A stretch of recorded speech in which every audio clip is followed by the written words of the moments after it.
Yes, good morning, and welcome to my MTS class or section or block A and B and C. So, good morning, everyone. I hope you have a good Friday, TGIF. So, please tell your classmates that we're about to start in a minute right now. So, there were only 33 of you out of 150 something. So, we will not start yet unless everyone will be watching now. Okay? So, good morning.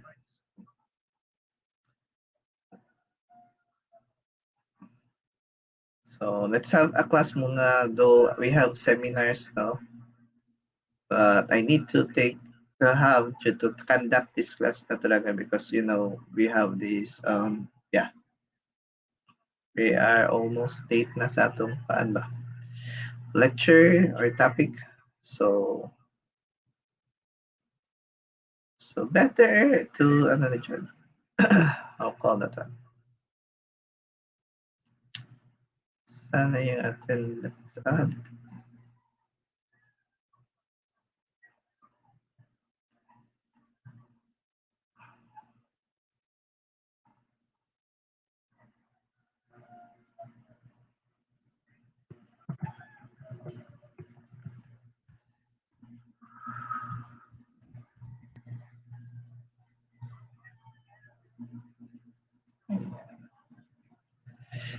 Okay, so sana yung iba? Why they are not attending the class?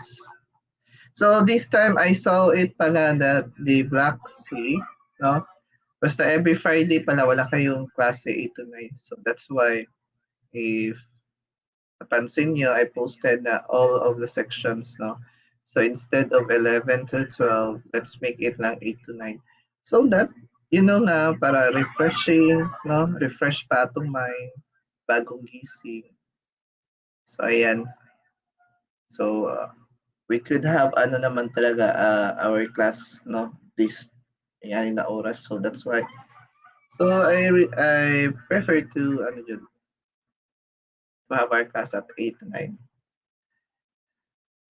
Ayan. So 42. Sana yung iba. Okay, since they are not responding, so I'll mag-send na po ko kuan. Love letter. MPS. Pat ang lousy na nito ng mga ano natin ha.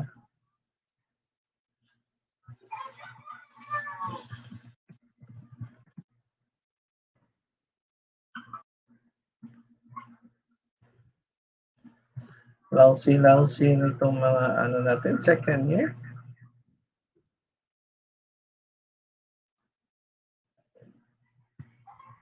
What happened? What happened sa inyo? Yes. And I think you did not read my announcement. Yeah, love letter sent over your GC. So maybe you haven't sent it to your main GC. That's why I need to send mine. So what's this birthday meeting?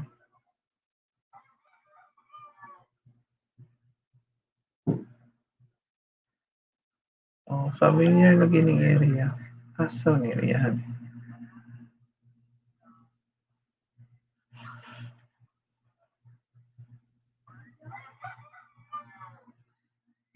Okay, so ayan na, niabot na June 53. Kulang gihapon, o dyan na nakuro.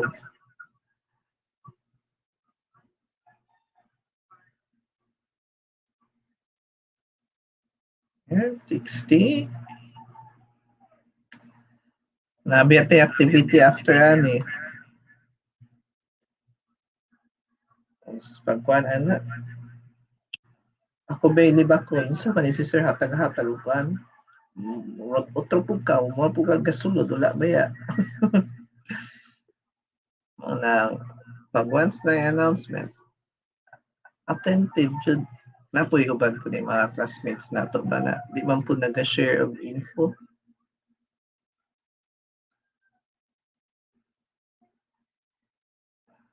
So again, for those who did not know, because there are only out of 150, there were only 42 who ano no, who went to our community on this channel.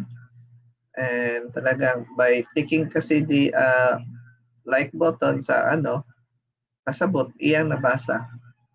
But then, sad to say, there were only 42. So if those students who ano dyan, who how call that one?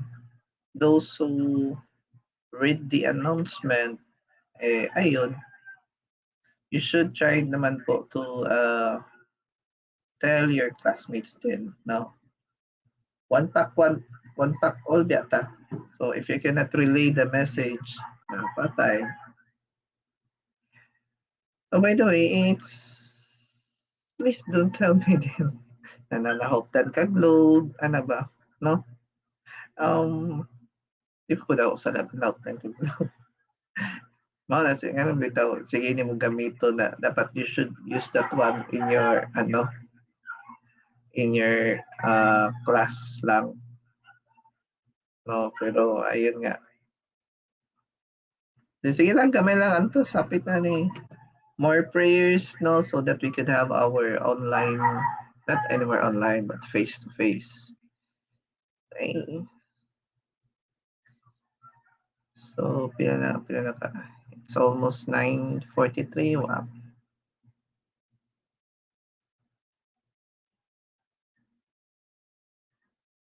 Kay kung mag-attendance po kung pinabigla,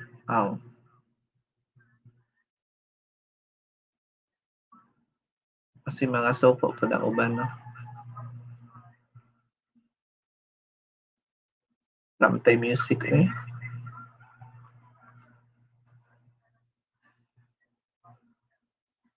So I hope, by the way, leaders, with regards to your previous activity, your presentation, PPT, and to everyone, please wag kayo malito sa binigay ko na guidelines, no? Yung table na ginawa ko is just a representation para mas madali ninyong gawin, no, or i-research or i-describe or i-present yung sa specific device or languages or tao ba na, like for example sa first generation, no? So I just present it in that way so that mas arrange siya ba, no? But it doesn't mean man na isuksok ra po ninyo tanan dito. So as much as possible nga, in every slide, no, like for first generation we have diba, 5 examples.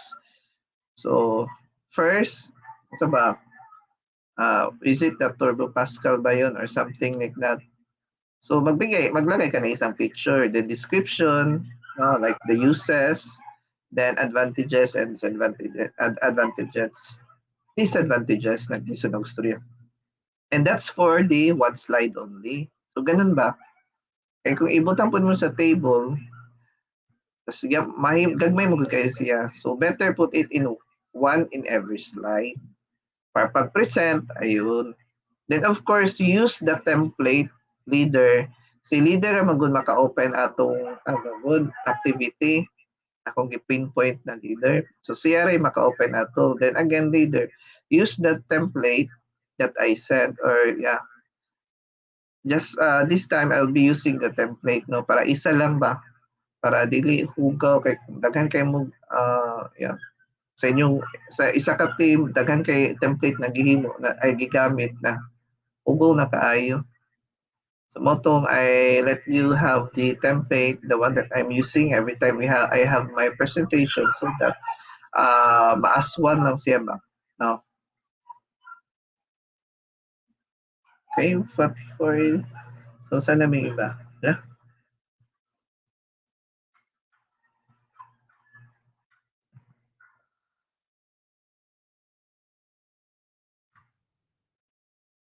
Hey, I guess we cannot force them, no? I might be just selecting,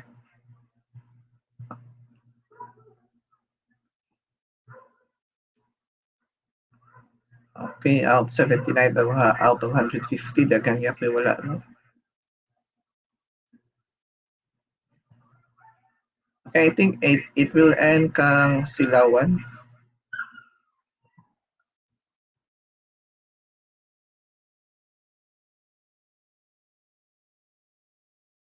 Yan. Okay, nag-message ko. So, and greetings for attendance. So, those who will be late will not anymore entertain their attendance. Okay, let's start for our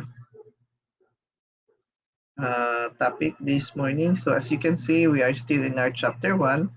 And this morning, so I will no longer transfer my live, no? So, diretso na lang ta, ani. Para mong gihapon. Unawa na dayon ang duha kay kaya they thought that will be the attendance, no, katong greetings. That is just one, no. Kung hindi ka maka ano din send ngayon sa G form, oh, consider pa rin kayong absent. So ayun na, yun yung hassle talaga, just to make it sure that you are watching. So hassle sa akong part kay ako mag-estimate kani nag-grade siya tapos pag-abot sa ano G form wala aw pasabot igo ra nag-grade then they left. Okay, so moving on. So again, and we're still in our chapter 1, and we'll be discussing about the components of computer. So unsa nang components of computer and why computers are powerful, no? Sabi na karon na day, super powerful yun ang computer when it comes to communications because we're having our online class. And classifying of computers. How do we classify computers ba? Napaus lang ko karon eh. I think I need to drink water muna saglit ha. Um,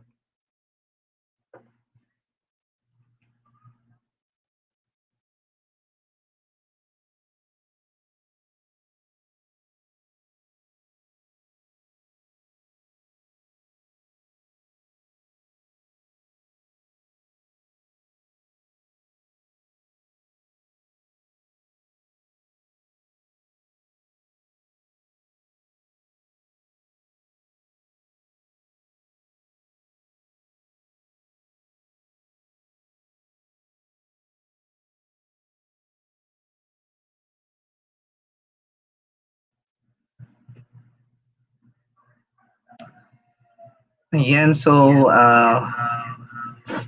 the first discussion will be the components of computer.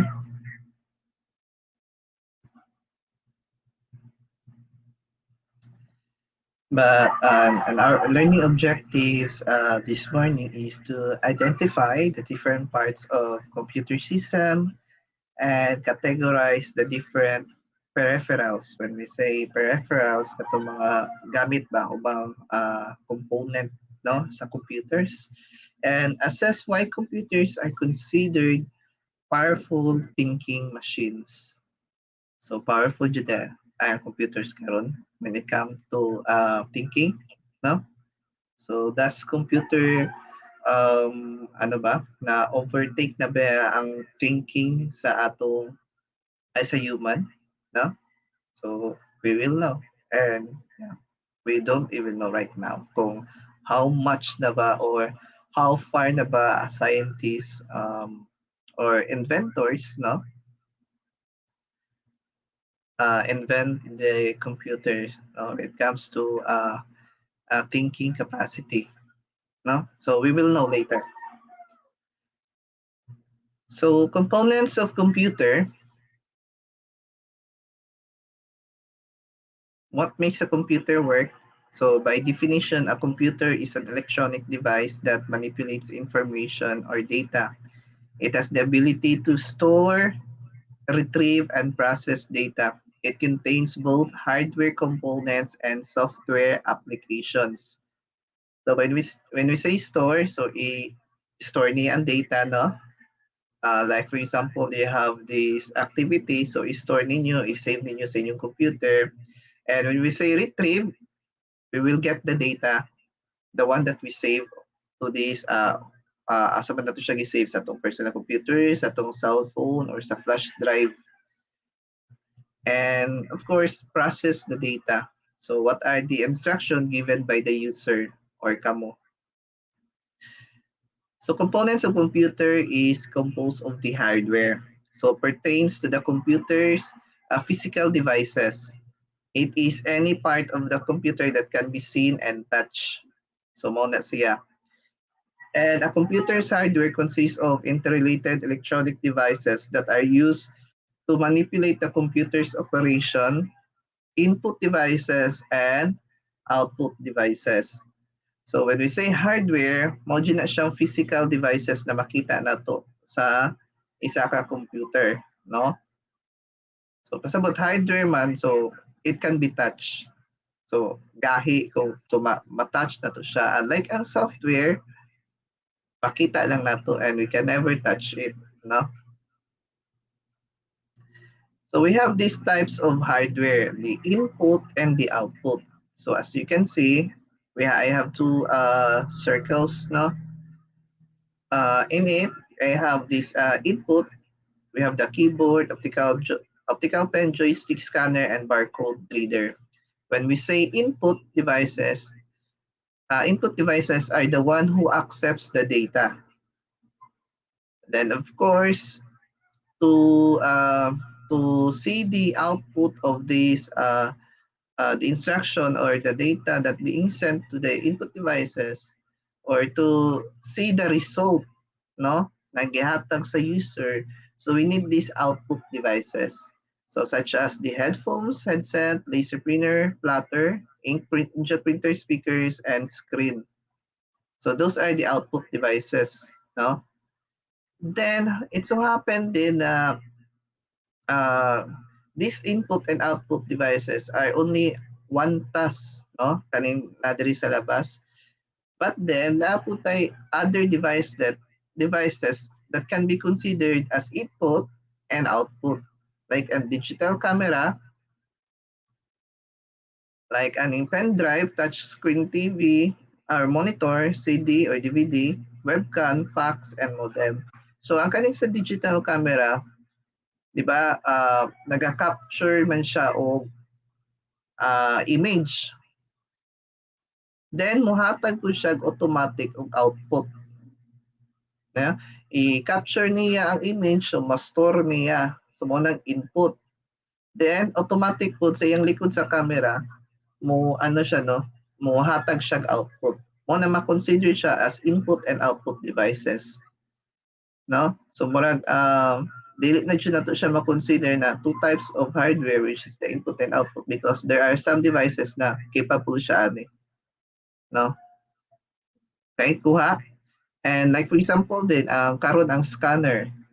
'Di ba ang scanner natin is makadung mo 3-in-1 scanner, because mag-photocopy or mag-scan, no? Either i-save niya or i-labas niyang copy, no? Or directly i-connect sa computer kaya mag-print lang ka. So ganun. So muna ma-consider na siya output and input device. So input devices working with a computer will be ineffective if one does not intermingle with it, because the machine cannot accept and receive instruction and or deliver an output on its own. So pasabot, kung wala dyan input devices, no, ma-useless po ni output devices, because kung saan man ang paglabas sa output, kung dili sa siya mabutang or ma-input. So we need these input devices dyan. So input devices enter or send data and instructions from the user from another computer system on the internet, while output devices send back to the administered data to the user to another computer system. Okay? So nakuha. So again, si input devices, mao na siya ang nag-accept of data. Then, we have this example of input devices. We have the keyboard, mouse, trackball, touchpad, trackpad, microphone, scanner, digital, and PC video camera. Okay, so those are the example of input devices. For a while muna.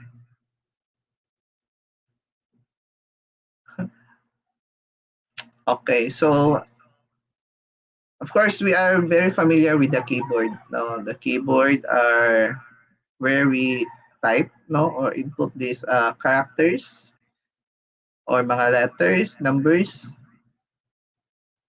So keyboards are what's man?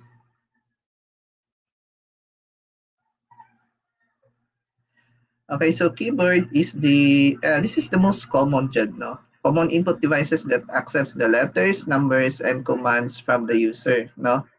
Then, aside from keyboard, we have also the mouse. So, let's one select options from on-screen menus. So, mo na siyang nagapindot, kumbaga, no? So, a mouse is used by moving it on a flat surface. So, flat surface, kaya natin ginatawag na mouse pad, no?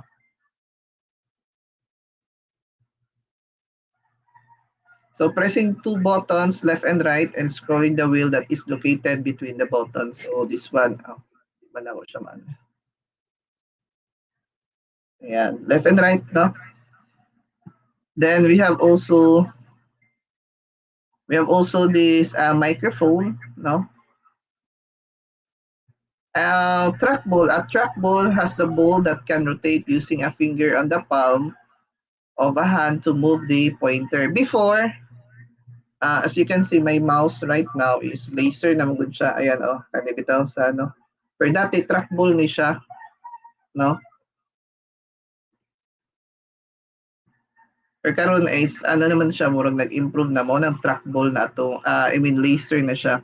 So with the use of the trackball or this laser, ma-determine sa mouse kung asa ang movement, no? Pag ano naman siya ganyan i-move. So ma-determine niya. Then we have this microphone. Of course, we kailangan mo tag microphone, di ba? And we have the scanner. So ayan, so scanner converts printed material such as text and pictures into a form of that computer can use. So there are different types of scanners. We have the flatbed scanner and handheld or portable scanner, no? So if ever naka gusto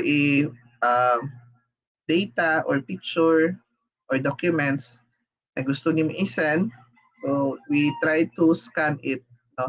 But now pwede na pud siya picturean, no, using the one that I'm trying yung ginapagamit ako sa inyo, ha, no? Katong cam scanner, no, application na siya. Namurad yun siya gi-scan po. So nindot kaya output. Then we have this digital camera. So of course, so kung di ko nyo makita right now without the use of this digital camera. And of course, last is this PC video, digital camera and PC video camera. So, asa itong presentation? Ayan. Okay, moving on. So we have also the output devices. An output device is any hardware component that transmit information to one or more people. So that's the output device. So example of the output device is the printer. So it has two types. We have the non-impact and impact. When we say non-impact, kung siya katong sa printers na gamit sa ang paghimo bitang tarpaulin, no, kanang dagko na printer.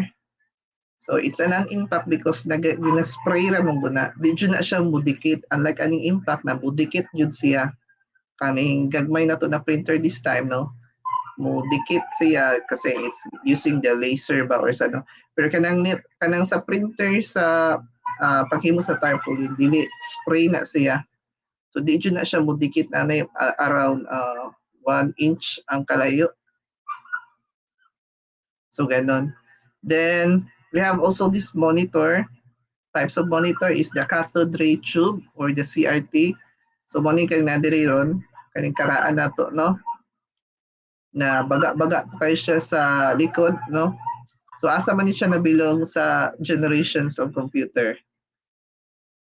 So I hope you consider this one. Then liquid crystal display or LCD. So mo na siyang bag-uron kani mga flat na wala na tong ano dire. So mo na siya then light emitting diode or LED. So unsa yung example aning LED na ano? So mo na siya katong mas thinner jud siya sa liquid LCD. Then of course a speaker. So it is an output device no that produce sounds. Next is the system unit. So the system unit is the enclosure composed of the main elements of a computer that are used to administer data.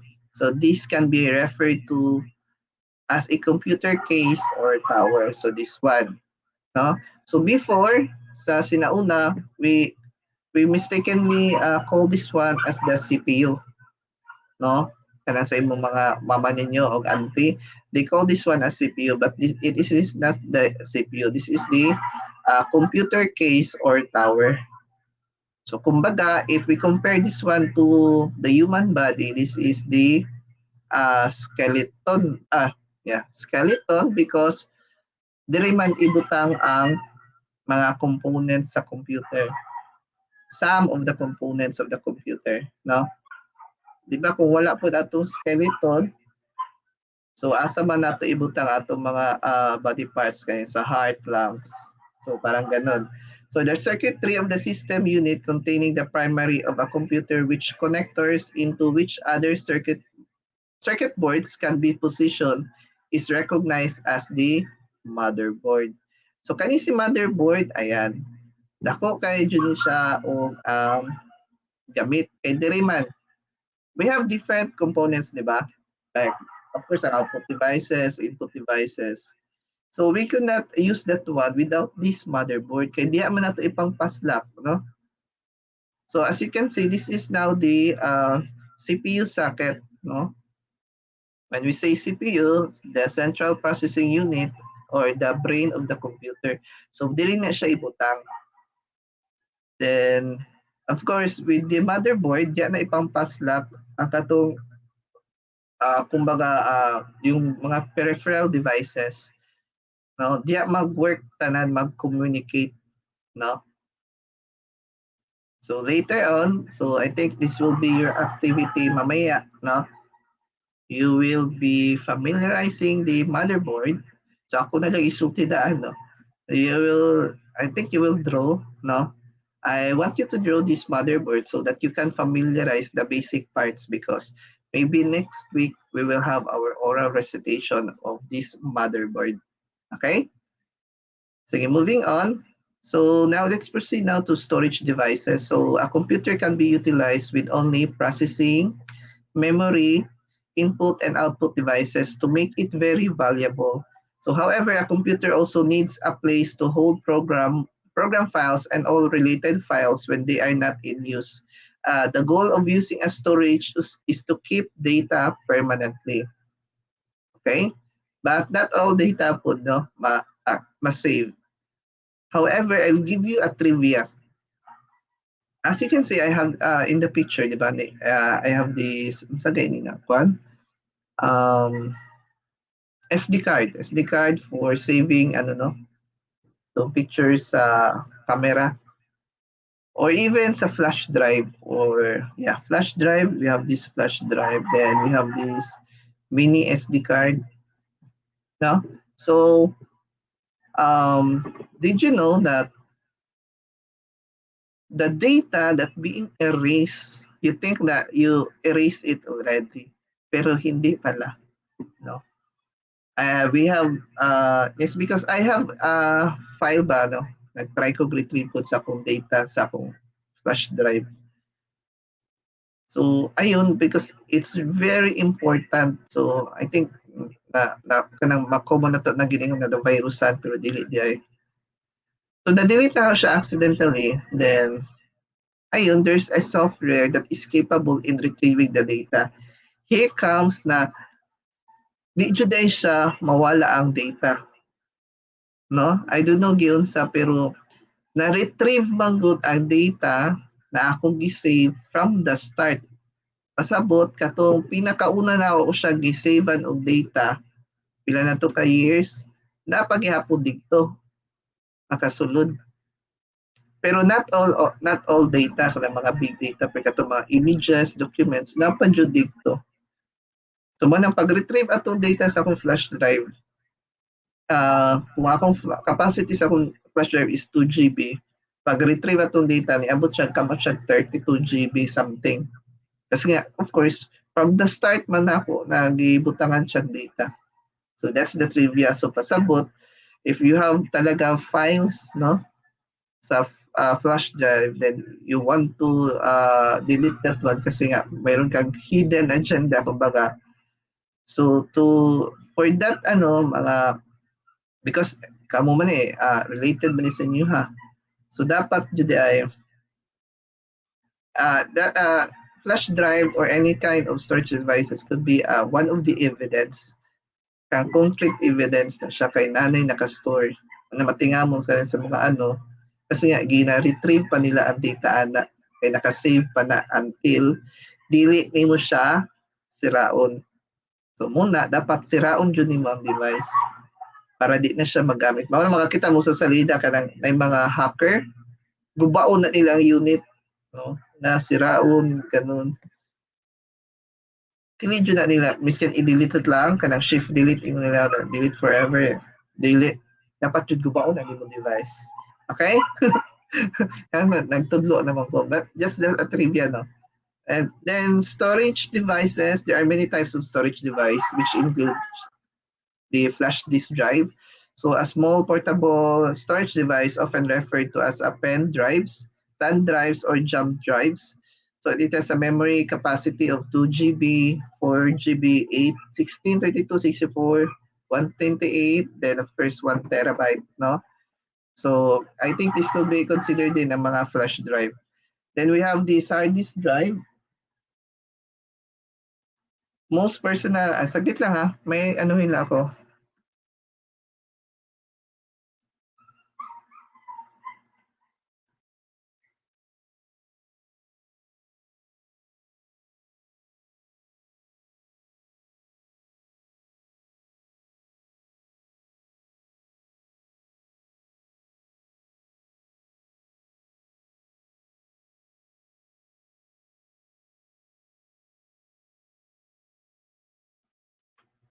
Okay, sorry for the interruption. Asan ito? Wala tuloy ako.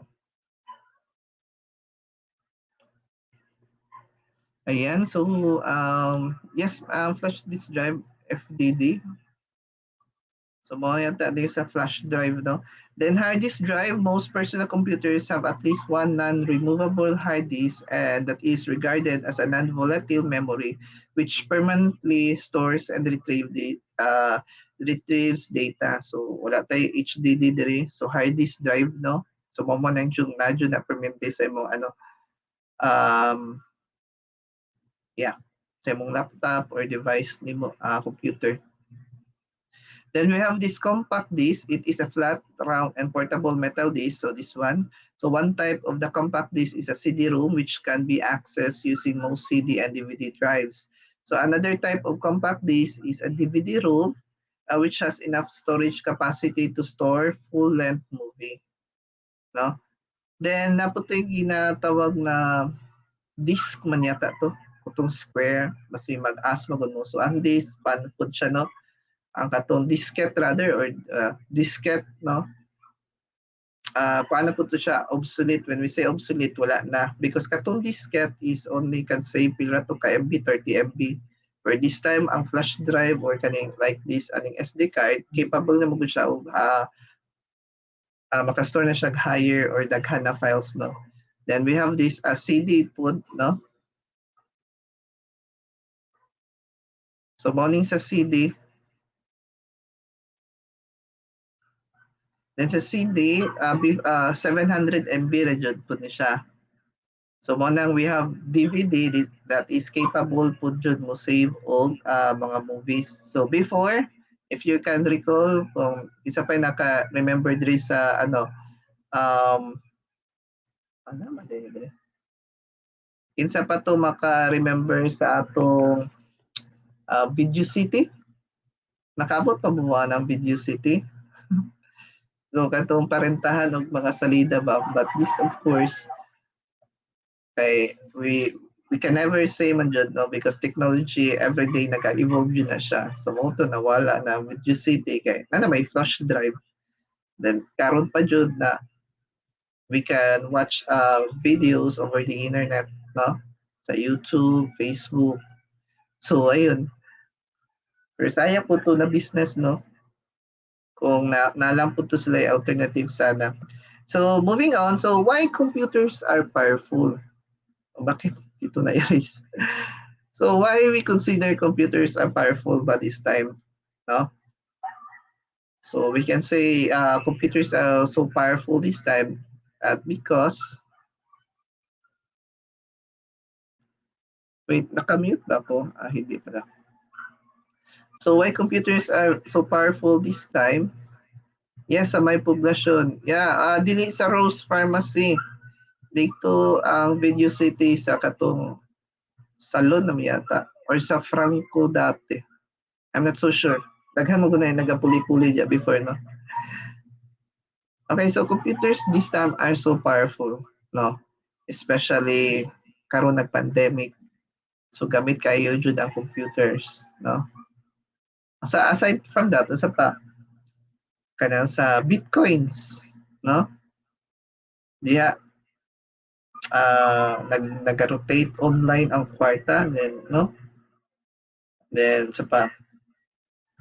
So in order for us to consider these computers are powerful, so computers are powerful for a variety of reasons. So they work with remarkable speed, reliability, consistency, and accuracy. So this time, we can determine on how will be determined how powerful ba ang computers, especially kung magpalit bitaw mo computers, kung sa atong i-consider di ay, no? So, of course, first thing is this speed. Unsa siya kapaspas mo process of data, no? As you can see, yung makadungog bitaw mo karang unsa na imong unit, unsay types of processor, naka SSD ba, no? Kasi ngayon though ang HDD is the common jud, no, storage device.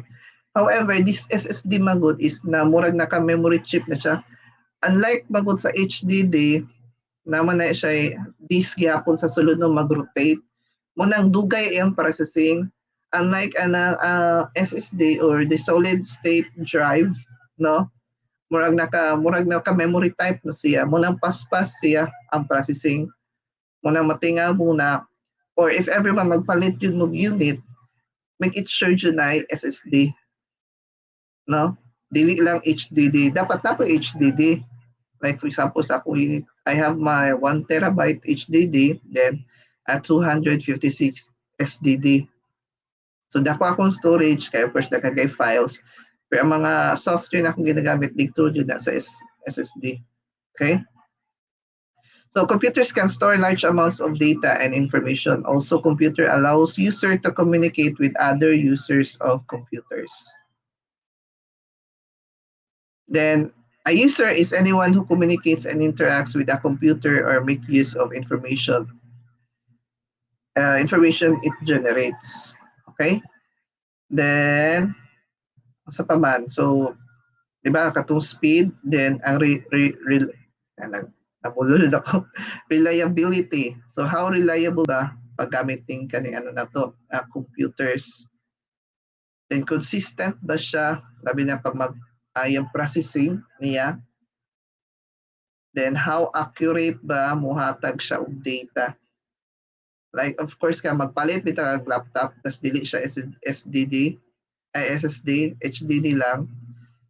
So, after few months, of course, bago pa siyang palit, bago pa siya nim nagamit, okay pa kayo. After few months, mukamang na siya. So mo nang i-consider nato ang iya accuracy in giving the ang paggamit niya sa computer. So mga karon gamit jud mo SSD kay kung HDD lang ang inyong palito na unit, wa jud a few months jud mo kamang jud na siya. So speed. So why speed?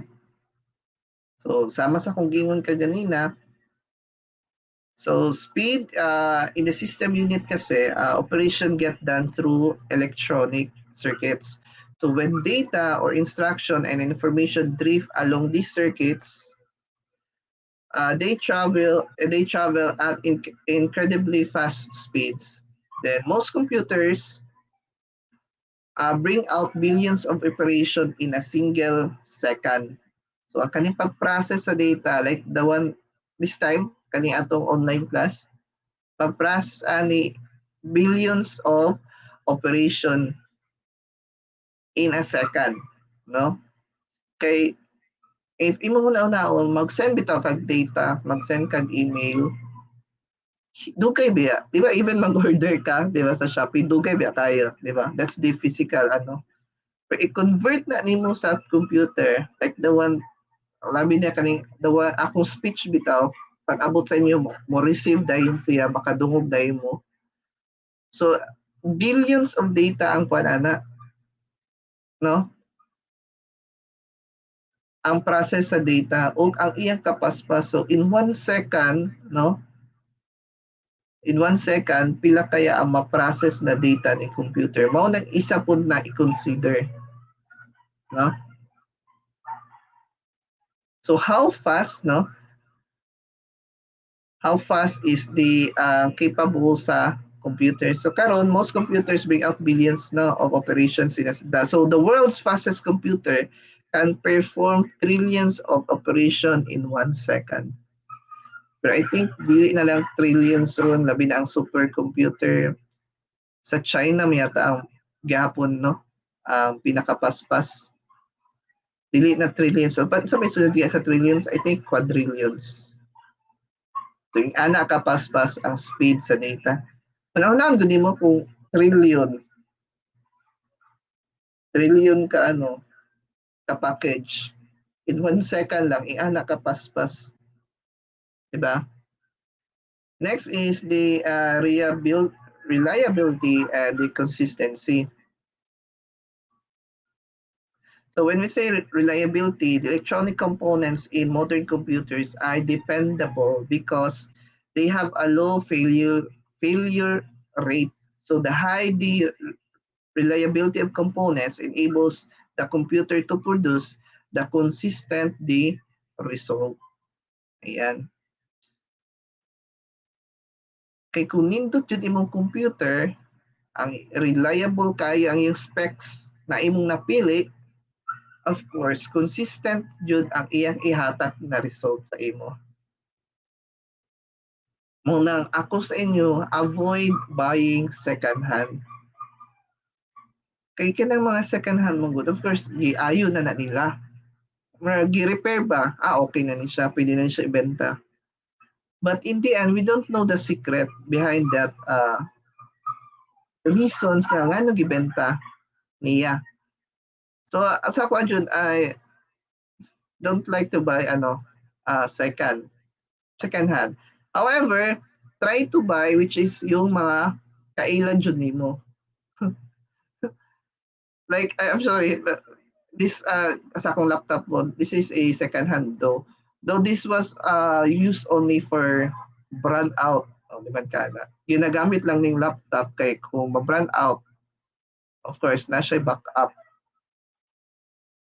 So, of course, it's kailan ako sa iya ha, is an IT as well. So, ayun, na-prove na ako po, na-check na ako. So, ganun. So, okay kay ang laptop pa.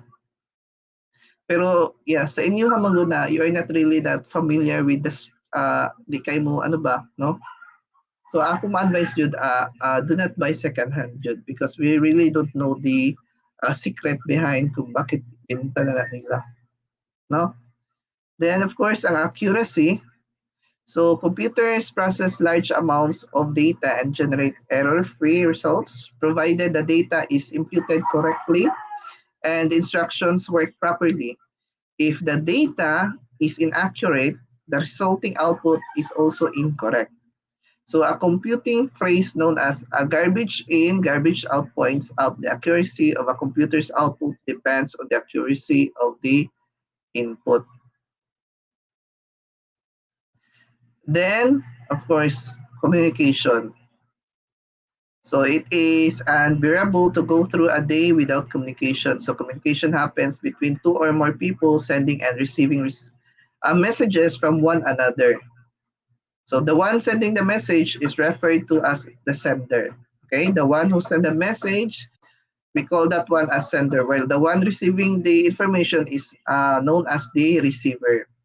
So the message being transmitted can contain facts, thoughts, perceptions, judgments, beliefs, attitudes, commands, and even reactions. For examples, two computers connected by a communication device such as a modem can share store data, instructions, and information. So these two computers can be located in the same room or 1,000 of miles away from each other in two different countries. No? So like for example, ang kuha na to sa itong Facebook. So didn't you know na sa akong sa akong pag-research po before, everyday nakapalit sila og server, no? I'm not really sure how big is the sa tawag ana kay maghimo kag isa ka account ba sa email na lang like sa Gmail, di ba natay limit sa atong drive na 15 GB. Then i-calculate ra gud na ninyo pila ta ka diri sa atong section 150 plus sa tulo ka section. So times 15 GB. Usa pa kaya sa whole Mati whole Philippines. No? Ingana kadako ang kuan, then you can store or by you can store your files because ang kanay mong files na sa ilahang data warehouses. So dito naka-save ang imong mga files. So pwede ra po nimo ma-retrieve or mag-store na po ka by using this internet. So ingana ka powerful ang computers when it comes sa communications. No, we can even contact our loved ones despite sa geographical location nato, di ba? Or even this one, we have our online class using these computers over the internet. So ganyan. Okay? So we're almost done. Classifying of computers. So computers can be classified based on size and computing power. However, as a technology advanced, this classification tend to overlap as modern computers have become smaller, yet more powerful and relatively cheaper. So we have these types of computer, the microcomputer, the mini computer, personal computer, supercomputer, laptop, and mainframe computer. So ayan. So ang powerful jud sa tanan is the supercomputer kasi nga ginatawag nato siya ang super. And of course, it is an extremely fast computer that can perform millions of instructions per second. So ang example ana na supercomputer is ginagamit sa NASA. No? We have this NASA Pleiades that has 245,536 CPU cores, a total of 935 terabyte. Pero this time, dili na ni siya. Ang pinaka sa ako latest na hibalaan dyan is nasa China. Katong si pangalan ato ilang supercomputer. Then of course, ang personal computer, no? Kanya I'm using the laptop, could be considered. So it's a small single-user computer based on a microprocessor. So in addition to the microprocessor, a personal computer has a keyboard for entering data or monitor for displaying information and a storage device for saving data. No? Then we have as well this workstation as atong workstation na to. Okay. So workstation is a powerful single user computer. A workstation is like a personal computer but it has more powerful microprocessor and higher quality monitor, no? So kaning akong gamit karon is a laptop, no? So kung ma-consider mga nato ni siya. Pero ang kaning workstation jud is mas higher lang jud iyang processor, no? Then we have this mini computer is a multi-user computer capable of supporting from 10 to hundreds of users simultaneously. Then lastly, we have this mainframe is a powerful multi-user computer capable of supporting hundreds or thousands of users simultaneously. Well, kanin yung supercomputer, of course. Kaya ginatawag na siya supercomputer. So, mo nang capable din siya of not just, I think, thousand, but billion. No? Then, yes, we have also different types of computers. Like we have the desktop computers, laptop, no, tablet, smartphones, and wearables. Kaning wearables, these are includes fitness trackers and smart watches, no. Na naman yung mga smartwatch nato, no. Then we have also the smart TVs. Okay? Okay, again, I think that's end of our presentation. So for a while muna ha. So do you have any questions? Uy, kadaghan ba na good morning, late na kaayo. What should di, ang kaning late na nag-ano ba? Kaning late na grade. Mao junis lang katong wala sa, dili nagatanaw sa compose sa community. That's why, yeah, karon pa sila nag-greet. Then, of course, igura ni sila mo ano jud. So please katong mga late, try to review jud, no? I-review ninyo because, yeah, maybe I'll be having a quiz next week, no? Tas wala mo ka review. Late na magud mo ni sulod. Yes, Bugsan. I think ang imong reply is katong sa ano, no? Tung second hand, second hand. So ayaw na jud mo ng second hand. Kanang labi nang katong gikag Japan bitaw. Pero yeah, di man sa okay man gyapon siya pero it so happen jud not all. Na jud mo labas jud makita na nimo sa ano taon-taon mo labas na ay sira jud ay siya. So, nasa huli biya ang pagsisisi, remember that. Okay, so I guess, do you have questions ba?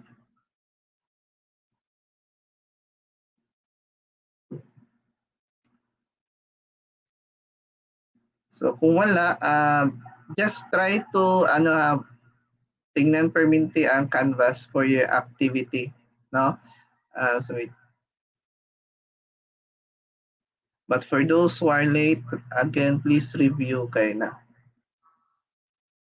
Ikaw mo man jud tong ambot ay wala ko'y mahimo nga late. Sige na biya ko sige na ko pa-remind na if there are yung bang tawag dito updates, we always visit the uh, community of this channel. Okay? Okay, so please take your attendance, second attendance.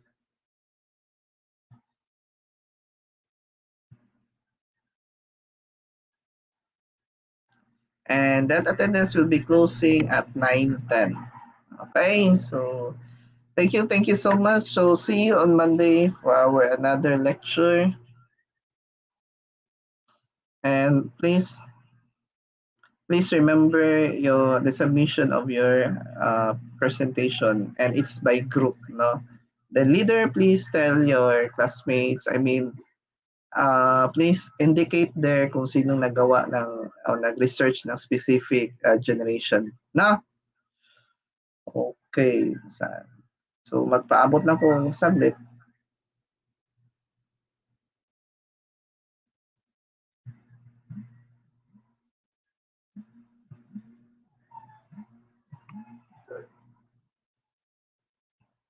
So ayan.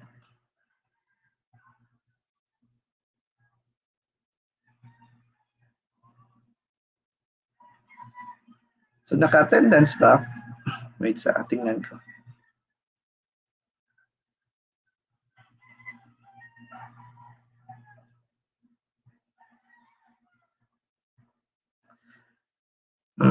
Bakit ka magtatanong bago or Jalal?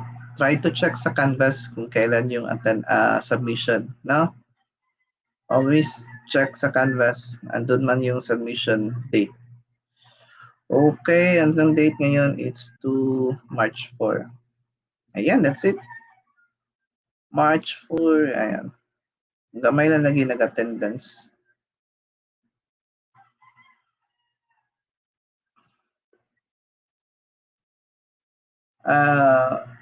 Log tone, try to put your complete ID number next time, no? Because I'm not sure anong batch ka. Is it 2020 or 2021 or 2019 or 18? No? Pero lamang, si lamang, gikan din siya sa future. Kaya ang ID number niya is 2029. Please, next time. Mahadlo po ni lamang. Okay, I guess it's all done and everyone have their attendance. So again, thank you for coming. So see you on Monday. Bye everyone and be safe. TGIF. Bye.